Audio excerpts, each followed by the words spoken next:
Procedure 220 Calabasas is a ritual to be performed each day as an effective means of maintaining containment of the entity. Failure at any point to properly perform this procedure may result in an XK class end of the world scenario. Hello everybody, I'm TheRubber. Today we bring you a SCP Foundation Keter class object SCP-2317. Hey there, before getting into the story of SCP-2317, I would like you to know that 2317 has multiple iterations and only the O5 Council knows the truth about it. So, in the first 5 iterations, SCP-2317 is a wooden door and frame, originally constructed as a basement door for a 19th century Massachusetts brownstone. Upon opening the door, any person stepping through the door frame will be transported to a salt desert dimension, hereafter referred to as SCP-2317 Prime. Exploration of 2317 Prime is limited, but the area directly accessible through 2317 is a salt pan several kilometers in radius. A circle of 7 pillars, SCP-2317-A to SCP-2317-G, are positioned in a 10-meter diameter circle approximately 10 meters directly in front of 2317. Each pillar approximately 1 meter in diameter and 7 meters tall, constructed of marble and engraved with a series of intricate bas-reliefs. The art style of the engravings does not correspond to that of any known modern, historic, or prehistoric civilization. According to Iteration 5, these 7 pillars extend 200 meters below the surface of the sand and into SCP-2317-H. 2317-H is a spherical space 100 kilometers in diameter located directly underneath the 7 pillars, lined with the same stone used to construct 2317-A to 2317-G. Contained within 2317-H is SCP-2317-K, hereafter referred to as Entity. Through seismic analysis, ground-penetrating radar, as well as direct observation, the Foundation's personnel found that the entity appears to be an obese, human-like creature of immense proportion. Estimated height, if fully erect, is over 200 kilometers. Horns resembling tree branches sprout from its head, which lacks a lower jaw. Entire body is covered in millions of overlapping plate-like scales. 7 heavy hooks are embedded in the entity's back, each one attached to a heavy steel chain connected to the lower end of one of the 7 pillars embedded in the ceiling of the chamber. However, 6 of the pillars and chains have been broken, and only 1 pillar and chain remain intact. In the final iteration, 2317-K appeared to be a primeval entity known as Devourer of Worlds. According to the Arakesh Codex, it was captured and imprisoned by Arakeshan mystics circa 1894 BCE. It is still not clear how a 19th century society discovered how to create a gate to Universe Kappa Arakesh, which is the prison of Devourer, nor their reasons for doing so. SCP-2317 was first discovered in 1922, but by the time 4 of the chains binding the entity had been accidentally broken, and the society had gone bankrupt multiple times trying to repair them. After the dissolution of the society, the founder of the Foundation came into possession of the door. Then it was moved to Containment Area 179 in 1982. 2317 is to be secured in a reinforced 3 by 3 by 3 meter containment chamber. Armed guards are to be in place at all times in order to prevent unauthorized access to the facility. All personnel assigned to SCP-2317 must rotate out for 1 month of psychological counseling after 2 months on site. Personnel assigned to 2317 must undergo heavy psychological testing before being cleared to enter the site. Individuals must score at least 72 points on the Milgram Obedience Examination, be unmarried, have no offspring, and express nothing less than total loyalty to the Foundation. While in the Foundation's care, 2 of the remaining 3 chains broke. The breaking of the 5th chain directly led to an event in the Foundation's world. After the 6th chain broke, it was also coincident with a much more severe event, eventually killing 2 million people. Procedure 220 Calabasas is a ritual to be performed at solar noon each day, as an effective means of maintaining containment of the entity. until an effective means of repairing or reattaching said chains can be discovered. Performing Procedure 220 Calabasas requires 2 armed Foundation security personnel, hereafter referred to as guards. 1 Foundation personnel will referred to as celebrant, 1 Class D personnel as an assistant, 1 live male chicken, 1 blade, 1 silver aspergillum, and aspersorium filled with holy water blessed by a priest of abramatic faith, and finally 1 kiloton level nuclear device to be detonated in case of catastrophic containment failure. The following is the steps of how to properly perform Procedure 220 Calabasas. First, celebrant, guards, and assistant will open 2317, step through and enter 2317 prime. Assistant will enter first, followed by guards, followed by celebrant. Guards will, at all times, maintain situational awareness of assistant and should be prepared to prevent escape with deadly force. Then, starting from the pillar closest to and in line with 2317, which is 2317A, celebrant circumambulates SCP-2317A through SCP-2317G, proceeding counterclockwise at an even and measured pace. At every other step, celebrant will scatter holy water using the aspergillum and aspersorium in the direction of the circle's center. Upon completing 1 circumambulation of 2317A to G, celebrant scatters holy water over the head of the assistant and recites the following phrase: 7 seals, 7 rings, 7 thrones for the Scarlet King. Celebrant then moves to a safe distance away from assistant, who will take the blade and use it to kill the chicken provided as sacrifice. Blood will be drained from the chicken and added to the aspersorium, then stirred to mix with the holy water already contained within. Assistant then circumambulates 2317A to G in a clockwise direction, scattering the mixture of blood and holy water in the direction of the circle's center. Upon completing another circumambulation of 2317A to G, assistant walks to the center of the circle of stones and pours the remaining mixture of blood and water onto the discolored patch of salt and sand in the center, while reciting the following phrase: blood for the old gods, water for the new king. Upon completing the ritual, all the personnel should gather up the materials, secure the blade, and return through SCP-2317, which is subsequently closed. Failure at any point to properly perform Procedure 220 Calabasas may result in an XK-class end-of-the-world scenario. Should any mishap or failure occur, all personnel are to return immediately through 2317, closing the door behind them. The containment chamber will be immediately locked down, and a Level 2 emergency declared and reported to the O5 Council. You are attempting to access a Security Level 5 Thomiel file. You have been warned. Displaying SCP-2317 Clearance Level 05. Indications are that final containment failure will occur at some point within the next century, as of the writing of SCP-2317's file's writing, which being calculated at around 30 years from now. All efforts to repair or replace the chains have failed. All efforts to rediscover the method for creating these chains have proven fruitless. XK-class end-of-the-world scenario is an unavoidable event. Research is currently underway to determine an alternate containment plan, but the possibility that anything can keep the Devourer from entering our universe is slim. Especially as the original material used to create the chains, namely the bones and sinew of another Devourer entity, are no longer in existence. In order to maintain morale, a false containment procedure dubbed Procedure 220 Calabasas was authored and implemented. The purpose is to provide the fake appearance of active containment to allay anxiety among staff until a more permanent solution can be found.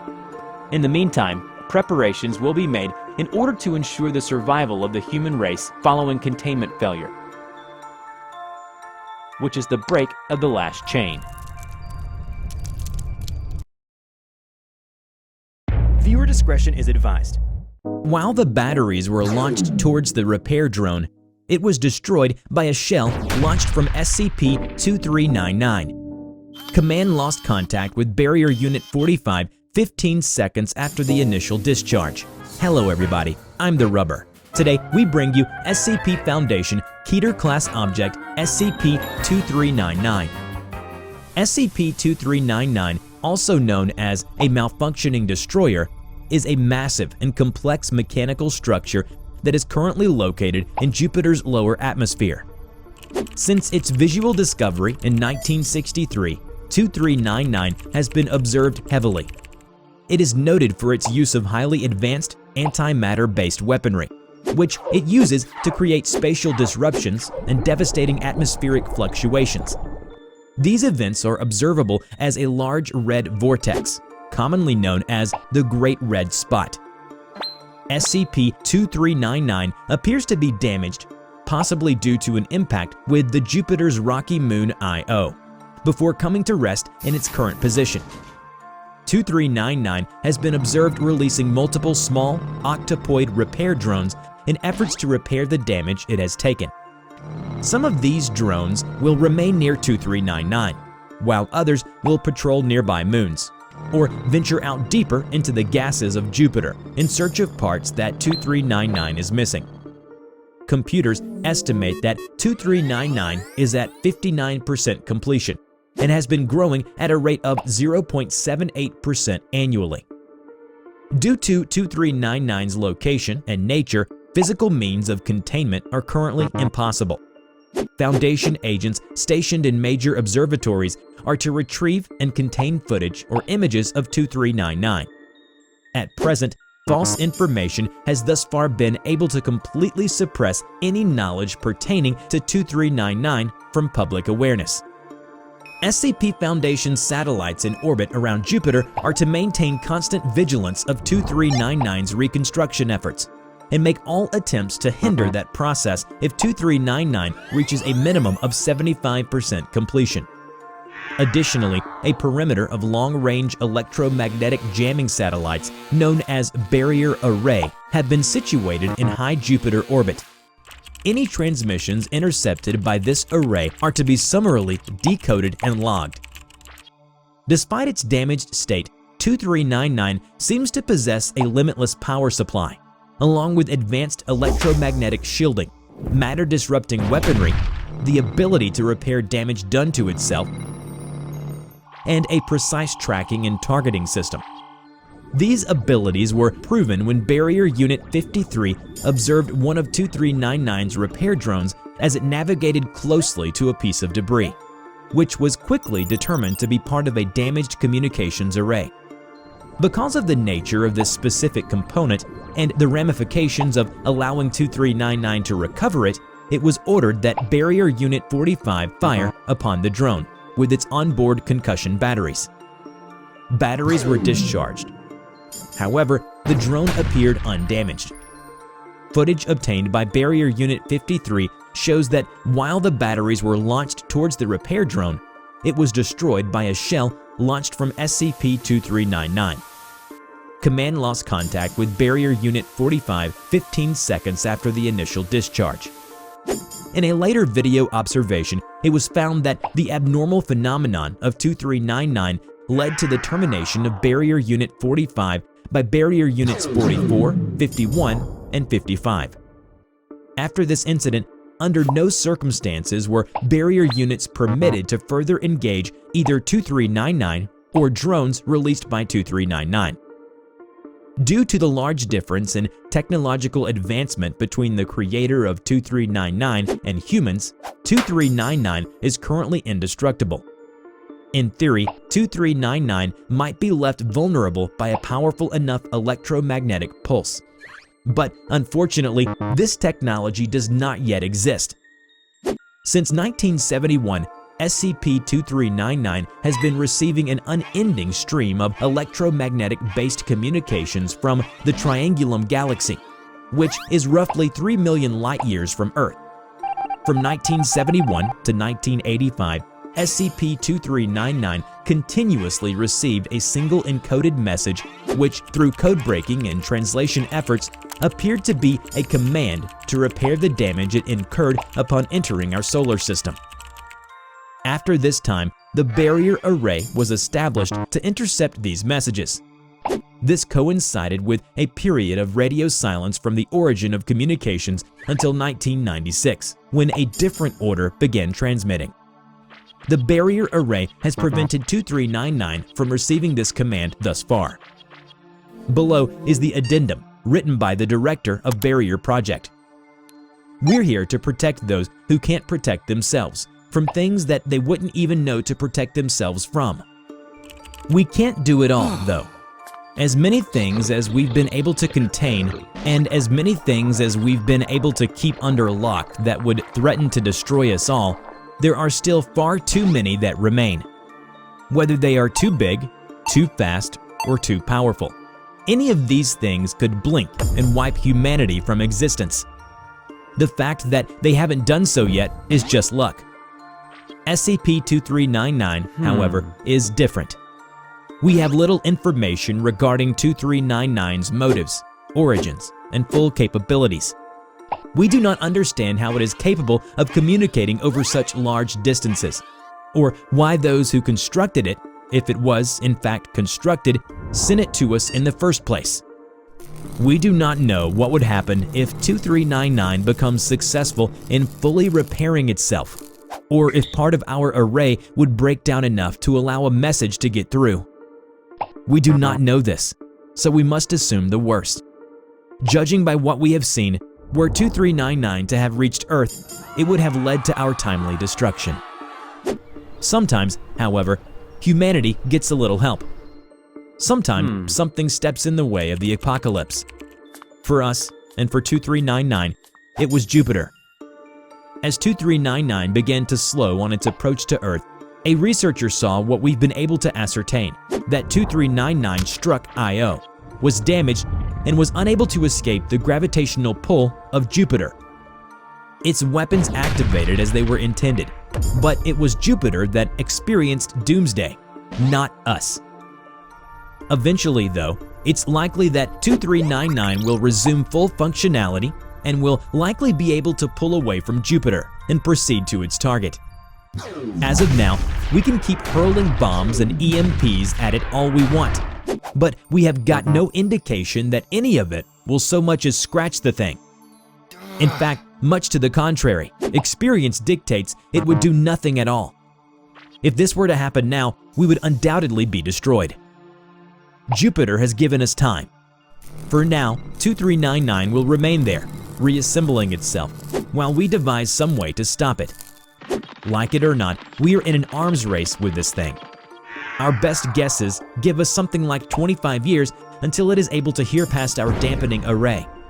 Until then, we must seize the opportunity that has been laid before us. We must use the time we have been given and not let it be wasted.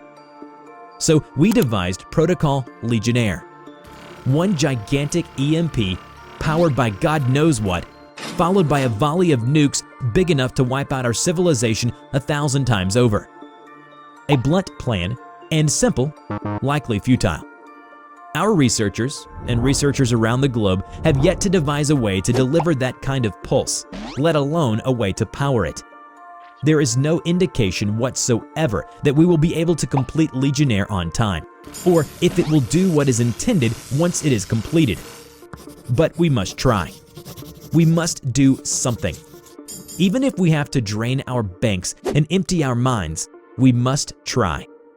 Not often do we get a chance to see the swerving bus that will end our lives and step out of the way. Jupiter, unknowingly, has offered us that chance. I suggest we take it. SCP Foundation decided that necessary force would be authorized to destroy or incapacitate SCP-2399. Using Foundation resources, as well as resources from 45 nations, a platform of numerous warheads bearing large amount of MT payloads and several warheads bearing EMP detonators was launched and placed in orbit around Europa. A few hours later, 15 heads of state ordered the entire payload of Project Gigas to be launched towards 2399. Sadly, the operation failed, and 2399 has not been destroyed. Efforts to develop alternative methods of eliminating 2399 are currently underway. Viewer discretion is advised. The factory is the place where goods were made. Extraordinary goods that bend the laws of physics. Goods that were produced under tears, sweat, and blood. A place where a group of men started an organization that would go on and keep these objects in check. a history of violence and human folly. But it will never be written up. It was a choice made early on in the creation of the Foundation. A researcher searched within the Foundation seeking for the origins and found himself in front of an O5. You have dug deep enough past the angel with the flaming sword, and now you found yourself intrigued by the factory, the O5 said to him. So here it is, plain and simple, straight from the horse's mouth. This is the story of an O5 council member, a story about the factory. The factory is SCP-001. Hello everybody, I'm TheRubber. Today we bring you a SCP Foundation tale, one of the many proposals of SCP-001 The Factory. The factory was built in 1835, known as Anderson Factory. It was named after an industrialist named James Anderson. It was the largest factory yet designed and built in America, a good mile at its widest, 3 stories tall throughout, with a special 7-story tower by the front gate that Anderson lived in. It was designed to be the ultimate factory, capable of taking care of everything, including the housing of workers. People could be born, work, live, and die without ever leaving the confines of the factory. It was almost like a small city where people lived and breathed and worked. And worked they did, on everything from cattle raising and slaughtering to textiles, to everything else under the sun. What people didn't know was that James Anderson worshipped the Satan. What was known was that he was very particular in the building of his factory and in the placement of the machinery within it. Survivors claimed the floor was engraved with arcane symbols that were only visible when blood flowed across them. But then again, rumors are bound to surface in a place where people lived and mingled. Anderson made his money on the blood and sweat, and sometimes body parts of the lower class. He thought of them as less than human. Nobody knew about his predilections at the time, and so people flocked to the factory in search of work in times when job opportunities were scarce. Plus, a place to both work and live at the same time? Well, of course people wanted in.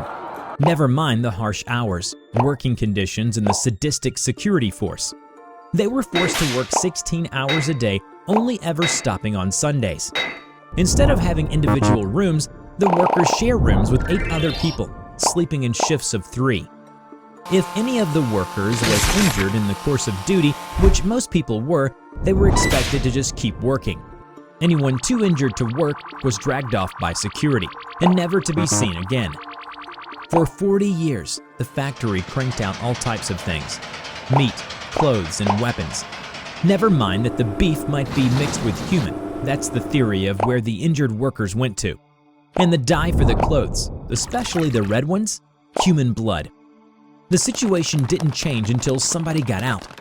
The worker who got out managed to meet with the president, and in 1875, he enlisted the aid of a high-ranking military captain. He was given an assignment to investigate the factory and put a stop to it.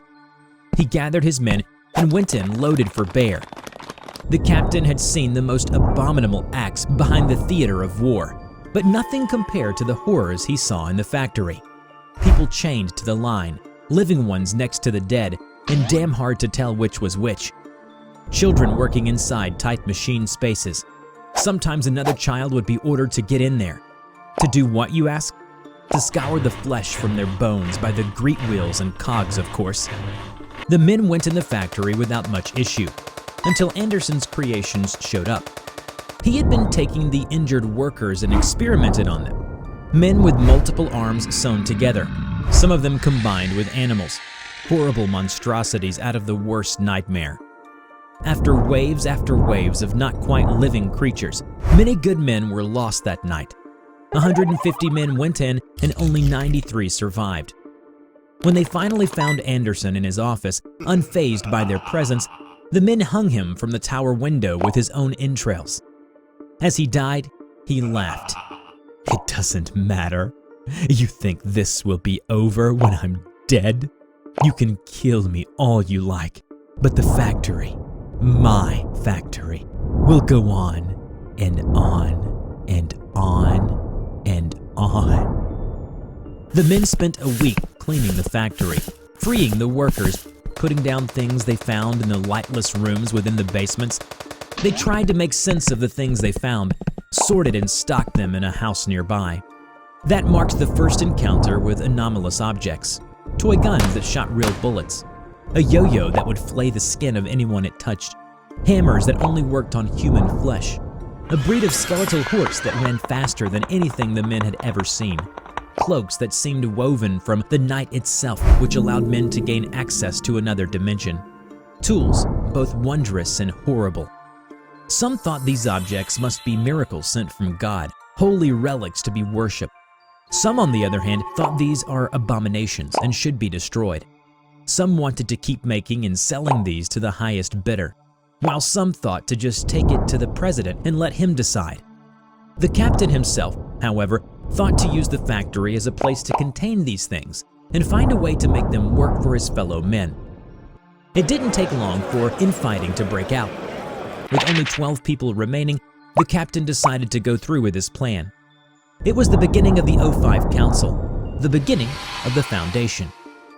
They were able to acquire backings from powerful people through leverages, and then some investments here, a simple invention there.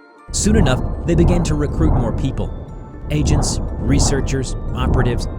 Eventually, they built a city around the factory, which they took to calling Site Alpha. 1911 was when it all went wrong. They realized there was an alien race living among them. It was the only time the Foundation wiped out an entire race of beings, and the captain was responsible for it. The fairies overran the factory, slaughtered the people. They shrugged off their weapons like they were nothing. The captain watched his comrades die and ran deep into the dark guts of the factory. He was being chased all the way down. He could hear them behind him, feel their breath upon his neck. He was just barely one step ahead. He came to a door he had never seen before. He opened the door and dived through it, and everything was different inside. He felt safe, like nothing could harm him. The room was dark red. There was a steady thrumming of a gigantic heartbeat. In front of him, the remains of James Anderson. It began speaking with him. The factory, the tools. No matter what you did to them, you fed it. You helped it grow. But you see, these fairies, they'll destroy them, and you as well. It laughed at the captain mockingly. It was the first time since the liberation of the factory that he had felt such hopelessness. But I can help you. I can make all this like they never happened. All you need to do is just offer you and your fellow men. He knew it was a bad idea, but at that moment, he saw his friends and family killed by the fairies in flashes of visions. The captain agreed, and Anderson smiled. Once again, the captain found himself alive upon the ramparts, watching the fairies coming down from the hills. He looked around him. The Foundation was alive once more. In their hands were weapons so strong they used them to slaughter the fairies with them. Everywhere the fairies lived, they went and slaughtered them. His fellow 05 questioned his decision, thinking that they should save some in case that they might ever need them. The captain overruled them. He couldn't afford to take the chance. Soon, they moved away from the factory and shut it down, burying it under tons of rubble. The captain thought he had gotten away from paying the price of accepting Anderson's help, until one day he found one of the old toy guns that shot real bullets on his desk. The factory knew where he was. All you need to do is just offer you and your fellow men. Anderson's words kept replaying in his head. He knew he had to pay the price. The factory needed bodies. They needed someone who didn't matter, someone disposable. Hence, the D class was established. People were sent in there and never to be heard from again. Sometimes the factory just took anyone on its own, and the people never knew it was coming. It just reached out and took them. They moved their things away and started calling them Special Containment Protocol, which meant that they focused on containing them. They thought they had them tamed, but the captain had realized that they will never tame these things. Containing was the only humanly possible way for them to live alongside them.